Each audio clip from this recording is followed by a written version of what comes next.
This is Jonathan Garcia. We're back again with another YouTube video, and today we're somewhere different. We're in the Grand Cayman Islands. We're here for a competition. I'm very, very excited about this. This is going to be my first competition back since having my appendectomy, so I've really only had about 2 months of good training after recovery, but I'm very excited to be here. I'm very excited to lift. This is a smaller competition by standards that I'm kind of used to, but this is a IPF international meet, so meaning, well, I can't become world champion if I beat this competition, or you know what I mean, like get first place. I can still break my world squat record and the world total record. So I'm very excited to be here, and I kind of want to do like a vlog type of feel for this video. I've never done one before, so bear with me if it isn't as polished as my normal videos, but I want to do some step-by-step things here as well for you guys who are going to be traveling internationally, or even just traveling period with your gear. Some things that y'all need to look out for and some things you need to do. Stay tuned. Okay guys, the first and most important rule of traveling as a lifter or any type of athlete, don't care what you do, carry on your gear with you on the airplane. Doesn't matter. That's the golden rule. If you take anything from this video, remember you absolutely have to carry your gear with you. Take it with you on the plane. If that is too big, find something smaller that definitively it is going to fit a carry-on. Reason you want to do this: airports lose luggage all the time, especially when you're training internationally. You oftentimes don't have a Target or a Walmart or anything like that to run to get things, so you want to carry the things that you need for the competition with you. And if they give you flack about it's too big or whatever, I've had to take my singlet off and go to the bathroom real quick, put my singlet on under my clothes, wear my SBD lifting belt over my clothes, and change my boots for my squat shoes to make sure I had those things for the competition. Nothing bad on any specific airline, but that stuff does happen, and you don't want to be caught with your pants down on meet day. Trust me, I've had it happen, and I've seen it happen to other lifters, and you can't bank on anyone's generosity to lend you squat shoes or lend you a belt. Everything you need for the competition, guys, everything should come with you on your carry-on. Golden rule: you're here for business, you're here for the competition. You can always buy pants, swim trunks, things like that. So if you take anything away from this video, take that away. Next things, guys, as soon as you land, you should be finding snacks. The reason why: a lot of times the grocery stores are going to be very far apart from the hotel room, things like that. And you don't want to be going Uber back and forth. So what I like to do is, even before I get to the hotel room, stop at a convenience store, stop by a gas station or something that has snacks. Get all your snacks for your room at the Cayman Islands. Not that bad. Nice little hotel. It's nicer than I expected it to be. And when I tell you guys, it is hot as hell here. It is hot as hell in the Cayman Islands. I will never complain about Florida's heat ever again. As soon as I got in here, I think it was bumping at 70, and it was so nice to be in here with some AC. Cool little setup, not that bad. Oh, while I'm looking at it, number 2 thing you want to make sure you bring is a scale. Reason being, sometimes at these venues, in these competitions, the scale is in a whole different spot, and you've got 50, 60 people wanting to check weight. I went ahead and got this brand right here from Amazon. Cost me, I think I want close to $300, maybe a little bit more. Definitely worth it, guys. You can you can weigh in an apple on this thing and it would be accurate. So it's just so nice to have. It's big, it's bulky, it's gonna make the airport ask you questions every single time you go through TSA. It is a pain in the butt, but I'm telling you, once you get this set up, you're not going to regret bringing it. You're going to be able to tell exactly what weight you are. And if you're cutting weight even just a little bit, you want to make sure you have a scale that's going to cut out so much anxiousness, anxiety. If I'm on weight, what if I'm a little over? And I will tell you, sometimes the meat scales are over. But it is nice to have a scale already in your room. You don't have to worry about back and forth. Even if you're cutting just a little bit. Right now I'm cutting about 4.5 pounds. I want to make sure I'm on my money before I step out for the competition. It's a bad look to have to do laps around the parking lot and then have less time to chill and relax before your weigh-in. So definitely bring a scale. Don't bring a cheap bathroom scale. Bring a legit scale. You can do pounds and kilos on here, and that's what y'all want, okay? Pounds and kilos. So make sure it's as accurate as possible, and you know what you're going to be before you step on the meat scale. Another thing you guys really need to really be focused on when you're here before the competition is you kind of want to be as rested as possible. You know, like today's Monday, I don't live till Tomorrow, so like today is kind of like a dead in the water day for me. I'm in the Grand Cayman Islands. I want to go out and do stuff, and I might go for a swim later, but I want to make sure that I'm as fully rested and recovered. Now, one thing you don't want to do is lay in bed all day watching TV. You almost want to, for me, in my personal experience, is kind of simulate like a normal day for you. So if at your job you're walking around and doing things, you kind of want to do that, because you don't want to be in bed all day, then your lower back gets stiff, kind of your neck gets stiff, things like that. So for me, I sit at the desk a lot. So today I'm going to be sitting in front of here doing some work, and also playing some of my Steam Deck, which, guys, if you're a gamer and you do any traveling, please buy a Steam Deck. It is amazing. This is not a product review in a powerlifting video, but very, very excited to have this guy here. Tons of PC games, lifesaver for traveling and for days like this when I'm going to be inside most of the day, because I do want to do some exploring and stuff like that, but obviously I want to make sure that I'm well rested. I don't want my feet to get tired, my legs to get tired, my back, anything like that. So I want to kind of simulate a normal day. Might go for a swim later on in the day depending on where my body weight's at. But we'll kind of come back to this video, and if I have to cut any, I'm going to show you guys how I cut weight, and in my opinion, the safest way to do it, where it doesn't like zap your legs and things like that, because the last thing you want to be doing for cutting weight is running on a treadmill with like a bag on and shit like that. That's like old school stuff. We don't want to do that. So that's the last resort, because you can definitely lose a lot of weight that way, or water weight. It's going to zap your legs, and I've definitely have done that before. But that is the complexity of being in the lower weight classes. Everyone is over. Everyone is over. After my appendectomy, I got up to 165, and that is way over 145 pounds. So I had to, it was a little bit of like, I don't want to say being depressed or having, just kind of like in a funk. I wanted to eat as much as possible to get my strength back up, because guys, if you think you're an elite lifter and you take 2.5-3 months off of training, it really zaps your strength. So I was able to get myself back up to a heavy weight so I can handle those heavy weights and kind of build up my strength again. So that's neither here nor there. What I want to talk about is this meet and how the process of cutting weight for this competition will be for me, and I'll have you guys tag along there. It'd be interesting to record it if we have to cut weight. This morning I was 149.7, so that's exactly like 4.5 pounds away from 66 kilo. So we may not have to, we'll see, we'll play it by ear, but if I do have to, I'll turn this on and we can kind of go through how I cut weight, and maybe it'll help you guys in the future. I am bored before the competition.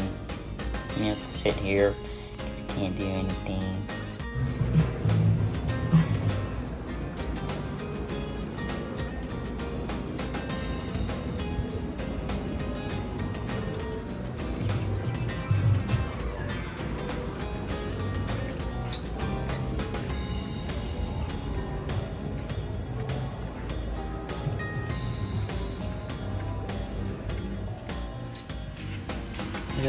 Look at that water, how beautiful. Absolutely the clearest water I've ever fucking seen. It's like pool water. Look at that. Absolutely gorgeous. Now that we're shaved up, here it is. Time to go down there, do a equipment check, and then weigh in, then break some fucking water, I think so. Very excited about today. Make it happen. Okay, so we just made weight. The longest weigh-in ever. Had about 50 dudes in there, and of course I'm second to last to weigh in. I don't know how that works, but Either way, weighed in a little under. I think I was like 65.8 something, 86. Either way, we're here now. We're gonna finish eating, hydrating up, kind of feeling back to normal. We'll go from there. Here's just a quick look of the warm-up room. Pretty good setup. They had some ER racks there, one illegal rack, but overall very efficient, real spaced out and roomy. And yeah, that's about it. Let's go ahead and get this started.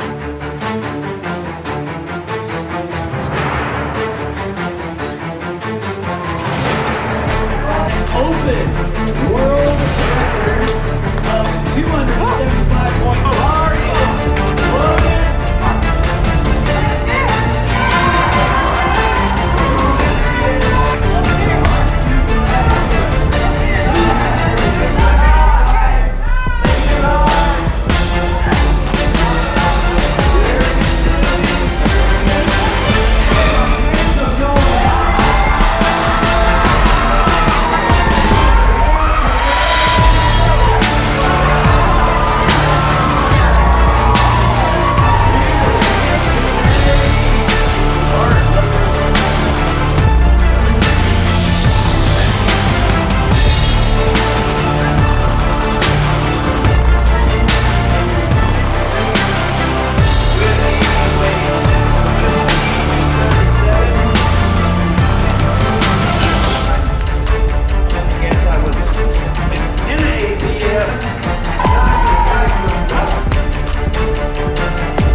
So unfortunately, the live stream wasn't working for most of my lifts. A lot of people were telling me they didn't get to see any. So I'm really grateful that Powerlifting America was there and actually caught those shots for me. I'm super, super excited on how that video came out.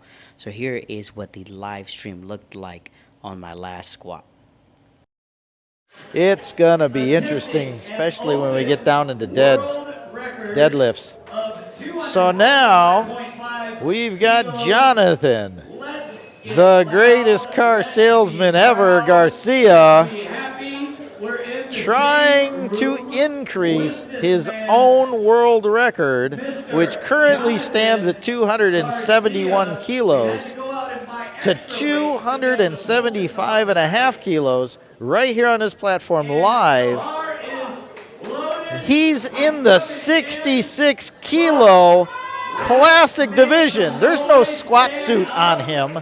It's knee sleeves, wrist wraps and a belt. That's it. And a stretchy singlet.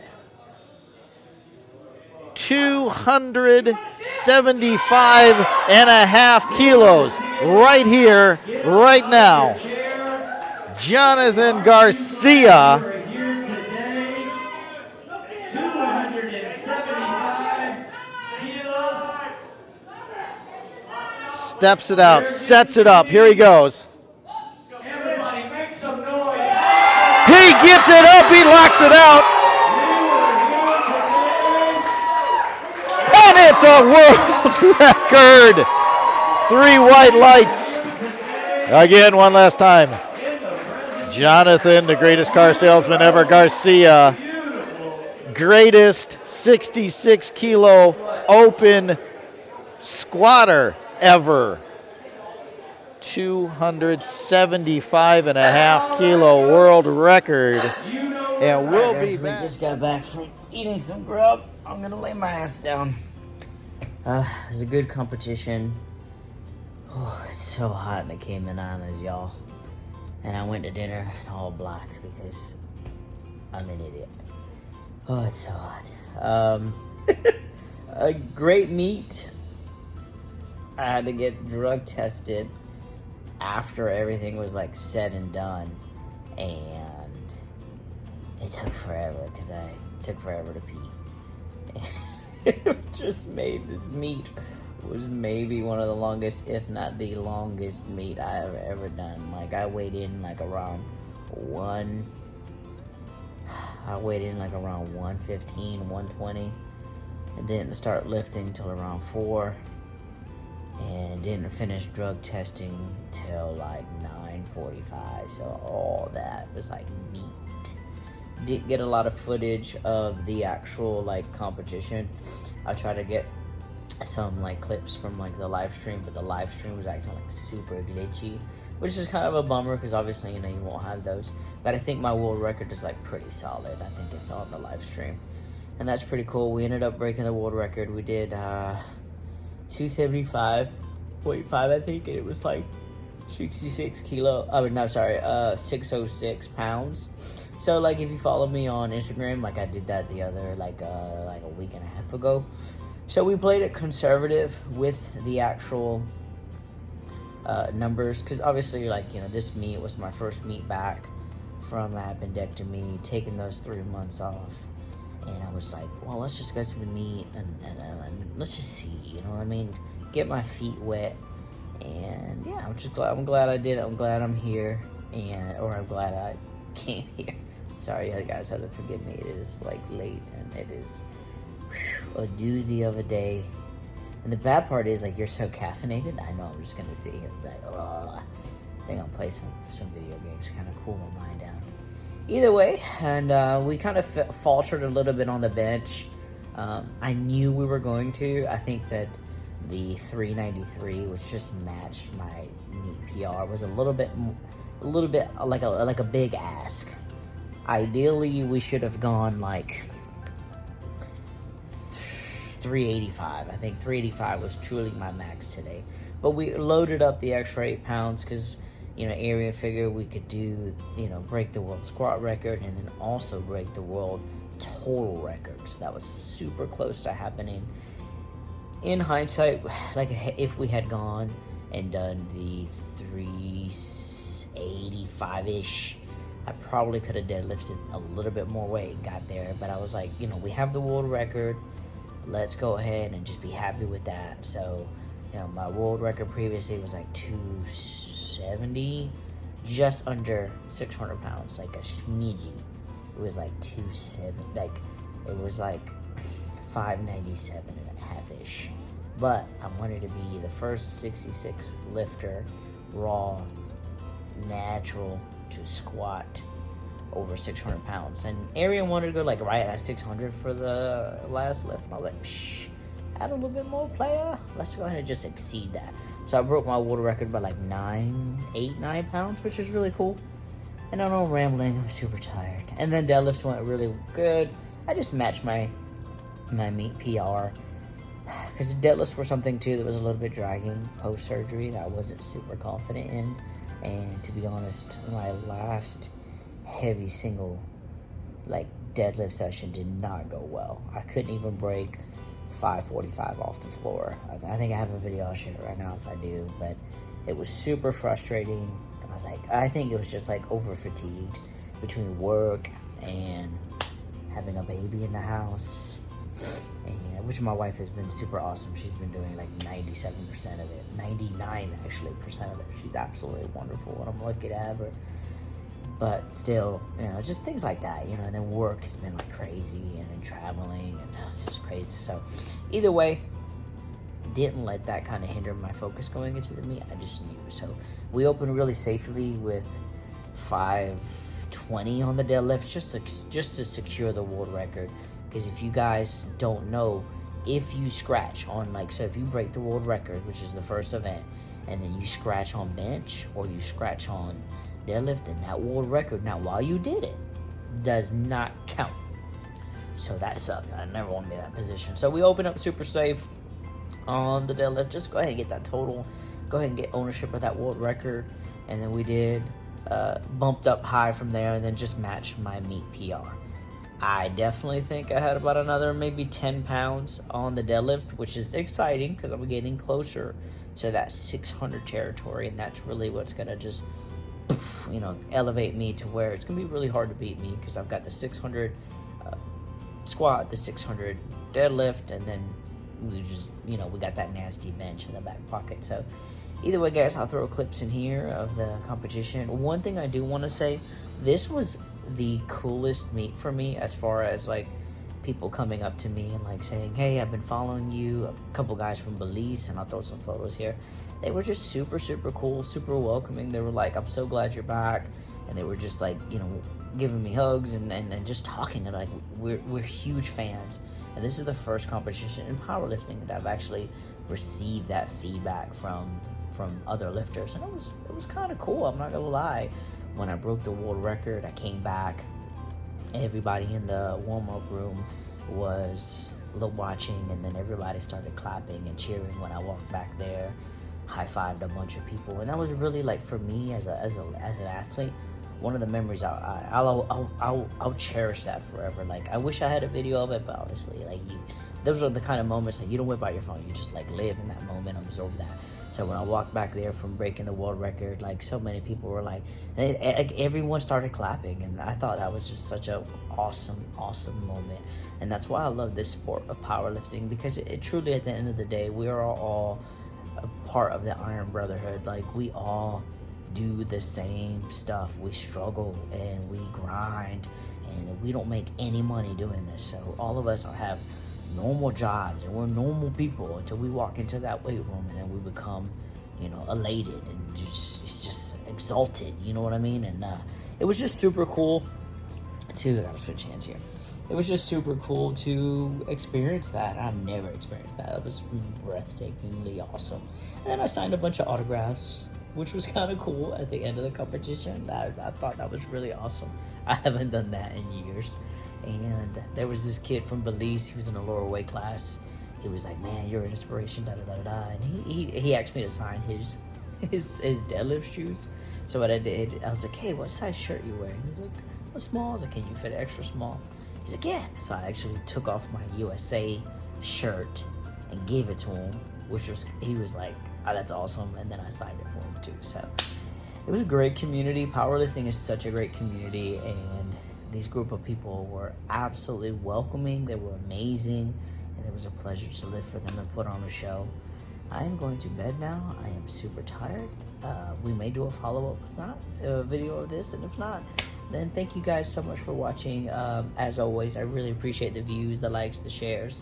Trying to grow the channel to get a little bit more exposure out there for me, and also, like, you know, bring some light into the 66s, because it's a weight class a lot of people are just like skirt over, but I think it's been super competitive the past few years, and if you're not keeping an eye on us, you're missing out, because there's some good battles there, so some good battles to come as well.